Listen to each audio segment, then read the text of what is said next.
Hello to my beautiful people. आज video गोटे hair care उपर होगा जाऊँगी। शीत दिने डैंड्रफ प्रॉब्लम बहुत जनकर होता है।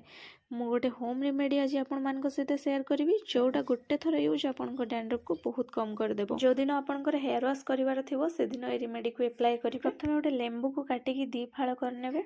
मुझे गोटे गिनार अल्प सोरिष तेल नहीं फाड़े लेंबू को भलसे चिपुड़ी दो। डैंड्रफ चुटी रे बहुत जिद्दी और स्ट्रंग होगी रही है। जिते थर हेयर वाश कले भी सहजरे सफा हुएनी। लेंबू डैंड्रफ पाई बहुत ही स्ट्रंग काम करे किंतु खाली लेंबू चुटी रे बिल्कुल भी यूज करेनि। आपंक चुटी सब धड़ा करदेव से मुझे तेल रे फास्ट डाइल्यूट करके ही यूज करुँची। एबे याकु हाथ रे कि तुला साहाय्य नहीं कि चुटी रे भलसे लगे नेबे। पूरा स्काल्प रे भलसे तेल को लगेबे आ मसाज करिवे। बहुत जन भूल रे नख लगे दियंती किंतु ध्यान रखिबे नख रे मसाज न करिकि फिंगर टिप्स रे मसाज करिवे। ए रेमेडी रो गोटे थर यूज रे ही आपण देखिबे आपनक डैंड्रफ 40 ରୁ 50% आपनको कम लागिबो।